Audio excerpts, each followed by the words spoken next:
ಉತ್ತರ ಕರ್ನಾಟಕ ರೆಸಿಪಿ ನೋಡಾಕತ್ತಿರವೆಲ್ಲ ವೀಕ್ಷಕರಿಗೂ ನಿಮ್ಮ ಮನೆ ಮಗಳು ತ್ರಿವೇಣಿ ಪಾಟೀಲ್ ಮಾಡುವ ನಮಸ್ಕಾರಗಳು. ನಾನಿವತ್ತು ಬೇಗ ಮತ್ತು ಸುಲಭವಾಗಿ ಮಾಡುವಂಥದ್ದೊಂದು ಬಿಸ್ಕೆಟ್ ಮಾಡಿ ತೋರಿಸ್ತೀನಿ ರೀ. ಅದು ಹೆಂಗೆ ಮಾಡೋದತ್ತೆ ನೋಡ್ಕೊಂಬರೋಣ ಬರ್ರಿ. ಈಗ ನಾನು ಒಂದು ಪರಾತ್ ತೊಗೊಂಡೇನಿ. ಇದಕ್ಕೆ ಒಂದು ಮುಕ್ಕಾಲು ಬೌಲಷ್ಟು ಗೋಧಿ ಹಿಟ್ಟು ತೊಗೊಂಡೇನಿ ರೀ. ನಿಮ್ಗೆ ಎಷ್ಟು ಬೇಕು ಬಿಸ್ಕೆಟ್ ನೋಡ್ಕೊಂಡು ನೀವು ತೊಗೋಬೋದು ರೀ. ನಾನು ಮುಕ್ಕಾಲು ಬೌಲ್ ಗೋಧಿ ಹಿಟ್ಟು ತೊಗೊಂಡೇನಿ ರೀ. ನೀವೇನಾರು ನಮ್ಮ ಚಾನಲ್ಗೆ ಹೊಸಬರಾಗಿದ್ರೆ ಅಂದ್ರೆ ಸಬ್ಸ್ಕ್ರೈಬ್ ಆಗ್ರಿ, ಬೆಲ್ ಐಕನ್ ಒತ್ತಿರಿ, ನಿಮ್ಗೆ ನೋಟಿಫಿಕೇಶನ್ ಬರ್ತೈತಿ. ನಾವು ಹಾಕೋ ವಿಡಿಯೋಗಳೆಲ್ಲ ಫಸ್ಟ್ ನಿಮ್ಗೆ ಬರ್ತಾವೆ. ಎಲ್ಲರಿಗಿಂತ ಮೊದಲಾಗಿ ನೀವೇ ನೋಡ್ಬೋದು ರೀ. ಈಗ ನಾನು ಗೋಧಿ ಹಿಟ್ಟು ಹಾಕೋತೀನಿ ನೋಡ್ರಿ. ನಾರ್ಮಲಾಗಿ ಎಲ್ಲರೂ ಮೈದಾ ಹಿಟ್ಟು ಹಾಕಿ ಮಾಡ್ತಿರ್ತಾರೆ. ನಾನು ಗೋಧಿ ಹಿಟ್ಟಿನ ಬಿಸ್ಕೆಟ್ ಮಸ್ತಾಗಿರ್ತಾವೆ ಅಂಥೇಳಿ ಗೋಧಿ ಹಿಟ್ಟಿನ ಬಿಸ್ಕೆಟ್ ಮಾಡಾಕತ್ತೀನಿ ರೀ. ನೀವು ಬೇಕಾದ್ರೆ ಮೈದಾ ಹಿಟ್ಟಲ್ಲಿ ಮಾಡ್ಕೋಬೋದು ರೀ.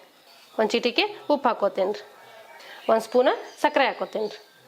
ಒಂದು ಚಿಟಿಕೆ ಅಡುಗೆ ಸೋಡಾ ಹಾಕೋತೀನಿ ರೀ. ಒಂದು ಸ್ವಲ್ಪ ಎಣ್ಣೆ ಹಾಕೋತೀನಿ ರೀ. ನಾರ್ಮಲಾಗಿ ಬಿಸ್ಕೆಟ್ ಅಂದ್ರೆ ನಾವು ಅಂಗಡಿಯಿಂದ ತಂದು ತಿಂತೀವಿ ರೀ. ಮತ್ತು ಈಗ ನಾವು ಮನೆಯಾಗೆ ಮಾಡ್ಕೊಳ್ಳೋದು ಹೆಂಗೆ ಅಂತ ಹೇಳಿ ನಾನು ನಿಮಗೆ ಮಾಡಿ ತೋರಿಸ್ತೀನಿ ರೀ. ನಾ ಬಿಸ್ಕೆಟ್ ಹೆಂಗೆ ಮಾಡ್ತೀನಿ ಅನ್ನೋದು ನೀವು ಸ್ಕಿಪ್ ಮಾಡಲಾರ್ದೆ ಪೂರ್ತಿ ವಿಡಿಯೋ ನೋಡಿರಿ, ನಿಮಗೆ ಗೊತ್ತಾಗ್ತೈತೆ ರೀ. ಮನ್ಯಾಗ ಮಾಡೋದ್ರಿಂದ ಆರೋಗ್ಯಕ್ಕೂ ಒಳ್ಳೇದು ರೀ. ಮತ್ತು ನಮ್ಗೆ ಮಾಡೋ ಖುಷಿನೂ ಇರ್ತೈತೆ ರೀ. ಮನೆಯಾಗೆ ನಾವು ಮಾಡಿವಿಲ್ಲ ಅನ್ನೋ ಖುಷಿನೂ ಇರ್ತೈತಿ. ನೀವು ಒಂದ್ಸತಿ ಟ್ರೈ ಮಾಡಿರಿ, ನಿಮಗೂ ಗೊತ್ತಾಗ್ತೈತೆ ರೀ ಎಷ್ಟು ಮಸ್ತಾಗಿರ್ತಾವೆ ಅಂತೇಳಿ. ಈಗಿದು ಚಲೋ ಹೊತ್ತಿನಾಗ ಮಿಕ್ಸ್ ಮಾಡ್ಕೊತೀನಿ ರೀ. ಉಪ್ಪ, ಎಣ್ಣೆ, ಸಕ್ಕರೆ, ಅಡುಗೆ ಸೋಡಾ ಎಲ್ಲ ಹಾಕ್ಕೊಂಡಿನಲ್ರಿ, ಅದೆಲ್ಲ ಚಲೋ ಹೊತ್ತಿನಾಗೆ ಹಿಟ್ಟಿನ ಜೊತೆ ಮಿಕ್ಸ್ ಮಾಡ್ತೀನಿ ರೀ. ಈಗ ನೋಡಿರಿ, ನಾನು ಚಲೋ ಹೊತ್ತಿನಾಗೆಲ್ಲ ಮಿಕ್ಸ್ ಮಾಡ್ಕೊಂಡಿನಿ. ಈಗ ಇದಕ್ಕೆ ನೀರು ಹಾಕಿ ಹಿಟ್ಟು ನಾದ್ಕೋತೀನಿ ನೋಡಿರಿ. ಒಮ್ಮೆ ಜಾಸ್ತಿ ಹಾಕ್ಕೋಬೇಡ್ರಿ, ಸ್ವಲ್ಪ ಹಾಕ್ಕೊಂಡು ಹಿಟ್ಟು ಕಲಿಸ್ಕೋಬೇಕ್ರಿ. ಇದೊಂದು ಸ್ವಲ್ಪ ಗಟ್ಟಿಗೆನೇ ಇರ್ಬೇಕ್ರಿ ಹಿಟ್ಟು. ಮೈದಾ ಹಿಟ್ಟಲ್ಲಿ ಮಾಡಿದ್ರೆ ಇನ್ನೂ ಮಸ್ತಾಗಿ ಬರ್ತಾವ್ರಿ. ಮೈದಾ ಹಿಟ್ಟು ಆರೋಗ್ಯಕ್ಕೆ ಒಳ್ಳೇದಲ್ಲ ಅಂತಾರಲ್ರಿ, ಹಾಗಾಗಿ ನಾನು ಗೋಧಿ ಹಿಟ್ಟಲ್ಲೇ ಮಾಡಾಕತ್ತೀನಿ ನೋಡಿರಿ. ನೀವು ಬೇಕಾದ್ರೆ ಮೈದಾ ಹಿಟ್ಟಲ್ಲೇ ಮಾಡ್ಕೋಬೋದು ರೀ. ನಾನು ಗೋಧಿ ಹಿಟ್ಟಲ್ಲಿ ಮಾಡ್ಕೊಂಡು ಒಳ್ಳೇದಂತೆ ಗೋಧಿ ಹಿಟ್ಟಲ್ಲಿ ಮಾಡ್ಕೊಳಕತ್ತೀನಿ. ನೀವು ಮೈದಾ ಹಿಟ್ಟು ತಿಂತೀನಿ ಅನ್ನೋದಾದ್ರೆ ಮೈದಾ ಹಿಟ್ಟಲ್ಲಿ ಮಾಡ್ಕೋರಿ. ಮೈದಾ ಹಿಟ್ಟು ಆರೋಗ್ಯಕ್ಕೆ ಒಳ್ಳೇದಲ್ಲ, ಗೋಧಿ ಹಿಟ್ಟು ಮನೆಯಾಗ ಇದ್ದೇ ಇರ್ತೈತಿ, ಗೋಧಿ ಹಿಟ್ಟಲೆ ಬೇಗ ಮಾಡ್ಕೋಬೋದು ನಾವು ಅನ್ನೋದಾದ್ರೆ ನೀವು ಗೋಧಿ ಹಿಟ್ಟಲೆ ಮಾಡ್ಕೋಬೋದು ರೀ. ಈಗ ನೋಡಿರಿ, ನಾನು ಹಾಕ್ಕೊಂಡು ನೋಡಿರಿ ಹಿಟ್ಟು ಈ ರೀತಿ ಇರ್ಬೇಕು ರೀ. ಇದೊಂದು 5 ನಿಮಿಷ ನೆನಿಲ್ರಿ. ಯಾಕಂದ್ರೆ ನಾವು ಸಕ್ಕರೆ ಹಾಕಿರ್ತೀವಲ್ರಿ, ಸಕ್ಕರೆ ಎಲ್ಲ ಕರಗಬೇಕು ರೀ. ಹಿಟ್ಟು ಕಲಸಿ ಒಂದು 5 ನಿಮಿಷ ನೆನಕ್ಕೆ ಬಿಟ್ಟಿದ್ದೆ ರೀ. ನೆಂದೈತೆ ನೋಡಿರಿ, ಸಕ್ಕರೆ ಎಲ್ಲ ಕರಗೈತಿ. ನಾವು ಅಡುಗೆ ಸೋಡಾ ಹಾಕಿದ್ವಲ್ರಿ, ಈಗ ಹಿಟ್ಟು ಉಬ್ಕೊಂಡೈತೆ ನೋಡಿರಿ. ಎಷ್ಟು ಪಳ್ಳಾಗಿ ಬಂದೈತೆ ನೋಡಿರಿ, ನಿಮ್ಗೆ ಕಾಂತಿರ್ಬೇಕು ಹಿಟ್ಟು. ಈಗ ನೋಡಿರಿ ಎಷ್ಟು ಮಸ್ತಾಗಿ ಪಳ್ಳಾಗೈತಿ. ಅಡುಗೆ ಸೋಡಾ ಹಾಕೋದ್ರಿಂದ ಪಳ್ಳಾಗಿ ಬರ್ತಾವಂತೆ ನಾನು ಹಾಕ್ಕೊಂಡಿನಿ. ನಿಮ್ಗೆ ಅಡುಗೆ ಸೋಡಾ ಹಾಕೋದು ಬೇಡಪ್ಪ ಅನ್ನೋದಾದ್ರೆ ನೀವು ಸ್ಕಿಪ್ ಮಾಡ್ಬೋದು. ಈಗ ನಾನು 3 ಉಳ್ಳಿ ಮಾಡ್ಕೊಂಡೇನಿ ನೋಡಿರಿ. ಈ ಸೈಜಿನ ಉಳ್ಳಿ ಮಾಡ್ಕೊಂಡೇನಿ. ಈಗ ಲಟ್ಟಿಸ್ಕೋತೀನಿ ರೀ. ಈಗ ನಾ ಒಂದು ಉಳ್ಳಿ ತೊಗೊಂಡೇನಿ ರೀ. ಇದಕ್ಕೊಂದು ಸ್ವಲ್ಪ ಹಿಟ್ಟು ಹಚ್ಕೋತೀನಿ ನೋಡಿರಿ. ನೀವು ಎಣ್ಣೆ ಹಚ್ಚಾದ್ರೂ ಲಟ್ಟಿಸ್ಬೋದು, ಹಿಟ್ಟು ಹಚ್ಚಾದ್ರೂ ಲಟ್ಟಿಸ್ಬೋದು ರೀ. ನಾನು ಹಿಟ್ಟು ಹಚ್ಚಿ ಲಟ್ಟಿಸ್ತೀನಿ ನೋಡಿರಿ.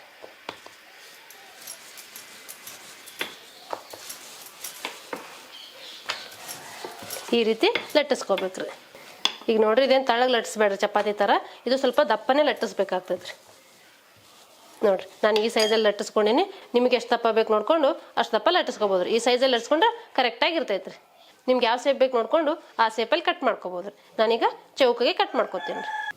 ಸುತ್ತಲೂ ಎಜ್ಜಸ್ ಎಲ್ಲ ಕಟ್ ಮಾಡ್ಕೋತೀನಿ ರೀ.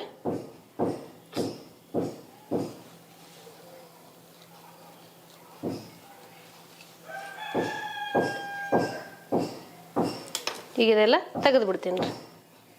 ನಾನು ಈ ಸೈಜಲ್ಲಿ ಕಟ್ ಮಾಡ್ಕೊಳಕತ್ತೀನಿ ರೀ. ನಿಮಗೆ ಯಾವ ಸೈಜಲ್ಲಿ ಬೇಕು ನೋಡಿಕೊಂಡು ನೀವು ಕಟ್ ಮಾಡ್ಕೋಬೇಕಾಗ್ತೈತೆ ರೀ. ನಾನು ಹಿಂಗೆ 2 ಲೈನ್ ಹಾಕೋತೀನಿ ರೀ. ನೋಡಿರಿ, ಈ ಸೈಜಲ್ಲಿ ಮಾಡ್ಕೊಂಡಿನ ಬಿಸ್ಕೆಟು. ನಿಮ್ಗೆ ಯಾವ ಸೈಜಲ್ಲಿ ಬೇಕು ನೋಡಿಕೊಂಡು ನೀವು ಮಾಡ್ಕೋಬೇಕ್ರಿ. ಈಗ ನಾನು ಇದಕ್ಕೆ ಹೋಲ್ ಹಾಕೋತೀನಿ ನೋಡಿರಿ. ಒಂದು ಟೀತ್ ಪಿಕ್ ತೊಗೊಂಡಿನಿ ರೀ. ಈ ರೀತಿ ಹೋಲ್ ಹಾಕೋತೀನಿ ರೀ. ಹೋಲ್ ಹಾಕೋ ಉದ್ದೇಶ ಏನಂದ್ರೆ ಫ್ರೈ ಮಾಡಾಗೂ ಚಲೋತ್ನೇ ಫ್ರೈ ಆಗ್ತಾವ್ರಿ, ಮತ್ತು ನೋಡೋಕ್ಕೂ ಚಂದ ಕಾಣ್ತಾವ್ರಿ. ಮಕ್ಕಳು ಇಷ್ಟಪಟ್ಟು ತಿಂತಾರೆ. ಈಗ ನೋಡಿರಿ, ನಾ ಎಲ್ಲ ಬಿಸ್ಕೆಟಿಗೂ ಹೋಲ್ ಹಾಕೊಂಡಿನಿ ನೋಡಿರಿ. ಈ ರೀತಿ ಹೋಲ್ ಹಾಕ್ಕೋಬೇಕ್ರಿ. ಈಗ ನಾ ಮಾಡ್ಕೊಂಡಿನಿ ರೀ. ಎಣ್ಣೆ ಫ್ರೈ ಮಾಡ್ಬೇಕ್ರಿ.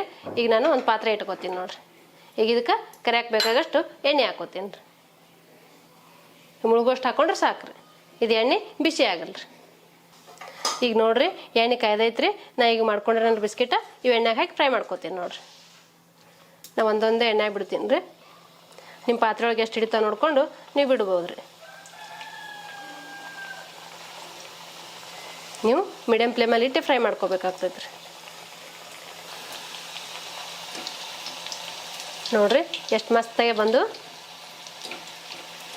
ನೋಡಿರಿ. 2 ಸೈಡು ಚಲೋ ಹೊತ್ತಿನ ಫ್ರೈ ಮಾಡ್ಕೊಂಡ್ರೆ ಇವು ಗೋಧಿ ಹಿಟ್ಟಿನ ಬಿಸ್ಕೆಟ್ ರೆಡಿ ಆದವ್ರಿ. ನೀವು ಲೋ ಫ್ಲೇಮಲ್ಲಿ ಇಟ್ಟೇ ಫ್ರೈ ಮಾಡ್ಬೇಕ್ರಿ. ಹೈ ಫ್ಲೇಮಲ್ಲಿ ಇಟ್ಟರೆ ಮೇಲೆ ಮಾತ್ರ ಕೆಂಪಾಗ್ತಾವೆ, ಒಳಗೆ ಫ್ರೈ ಆಗಿರಲ್ರಿ. ಹಾಗಾಗಿ ನೀವು ಲೋ ಫ್ಲೇಮಲ್ಲಿ ಇಟ್ಟು ಫ್ರೈ ಮಾಡಿದ್ರೆ ಚಲೋ ಹೊತ್ತಿನಾಗೆ ಫ್ರೈ ಆಗ್ತಾವ್ರಿ.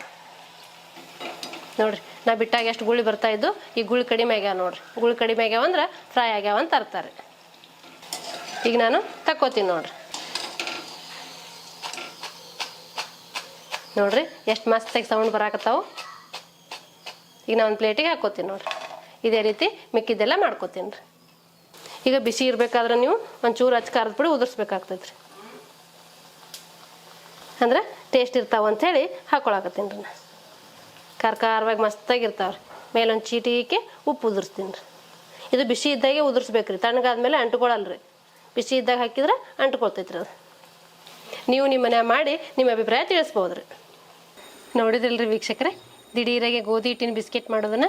ಈ ಗೋಧಿ ಹಿಟ್ಟಿನ ಬಿಸ್ಕೆಟ್ ಮಾಡೋ ಪದ್ಧತಿ ನಿಮ್ಗೆ ಇಷ್ಟ ಆಗಿತ್ತಂದ್ರೆ ಒಂದು ಲೈಕ್ ಮಾಡಿರಿ, ಶೇರ್ ಮಾಡಿರಿ, ಕಮೆಂಟ್ ಮಾಡಿರಿ, ಸಬ್ಸ್ಕ್ರೈಬ್ ಆಗಿರಿ.